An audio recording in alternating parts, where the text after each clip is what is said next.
In Nextcloud Hub, we have the whiteboard. Now you can use the whiteboard for brainstorming, online classroom, training, presentations, etc. And it's of course very useful in Nextcloud Talk meetings, but also outside for your own brainstorming. Now we added a lot of improvements for these brainstorming sessions. For example, there's now timers that allow you to work with a group and keep on schedule. You can give everybody a few minutes to brainstorm. You then create a timer, move it around. You can even add and subtract time while it is running. If you say, okay, let's give everybody 1 more minute to work on this, just click add it to the timer.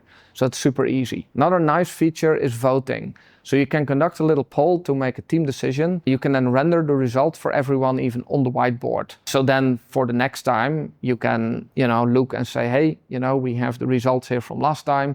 Let's create a new poll, add the options and add it to the whiteboard again. And you can then keep over time see the changing opinions of the team, for example. Next, we added the ability to add comments. So on any item, you can basically add a comment and say, okay, this is too big, too small, we need to change this. And so share your opinions there and have a focused discussion. New is also support for emojis.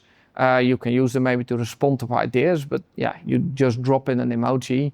And I personally really see a lot of creative potential there. Then there's a table component. It allows you to create and insert tables in your whiteboard so you can structure information easily without the need to link to outside sources or insert a file. Of course, you can still insert a file if you want, but this can be a little bit more direct. Now, the final improvement I think is also really nice. Whiteboard has improved its support for versions. So you can have a version history, you can compare two versions if you want, you can name the versions so that an older version stays around. And this way, if you had a brainstorm, later other changes were made, you can always go back to an earlier version and compare between the two. So I think this really also helps you, stay in control over that and not lose something important maybe because somebody else has been working on the document. Now let me throw in a summary here, as there are so many improvements for Nextcloud Whiteboard in this release, it almost makes my head spin. I think it's really an impressive update. And I didn't even mention they also did a lot of performance work and some user interface improvements. So overall, I think the Nextcloud Whiteboard is really leveling up in this release. Now, talking of leveling up, let's talk a little bit about Nextcloud Text. So this is a collaborative text editor that really lets you focus on the content rather than what page it is or what font to use. And with this release, Nextcloud Text becomes more robust when you have network failures.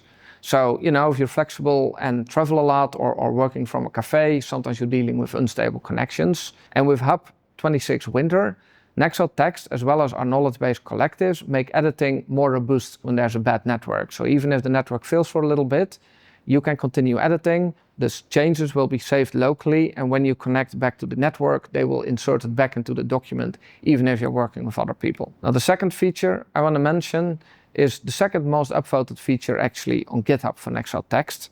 Of course, Nextcloud Text is a Markdown editor. It stays to the Markdown, although it has a surprisingly rich feature set. It allows you to insert all kinds of things. And if you work in science, you will really appreciate, I think, this change, because we're introducing support for LaTeX. That's a powerful typesetting language and allows you to insert formulas and equations into Nextcloud Text using the LaTeX language, and they will then be nicely formatted by Nextcloud Text. And this also works, of course, in collectives, as well as in Nextcloud Text, because those are all places where Nextcloud Text is used to edit documents. So I just said that everywhere where Nextcloud Text is used, you benefit from these improvements. There's one more place where Nextcloud Text is used, and that's Nextcloud Notes. So our very nice, easy to use, Markdown-based note-taking app. And this is also available on mobile as well as on desktop. And with this release, we have a nice usability improvement that was contributed by a community member. It allows you to drag and drop notes between the categories.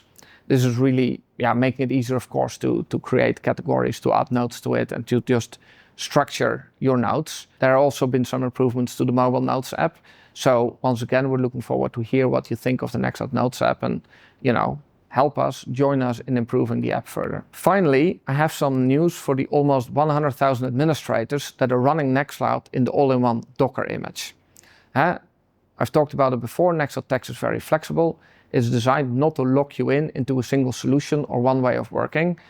You can take a different Photos app or a different chat app. There are lots of choices in the Nextcloud ecosystem. And Office suites are also an option here. There are multiple Office solutions. Of course, you can pick the default, Nextcloud Office, But with this release, we also make it possible to pick other solutions directly from the all-in-one Docker container.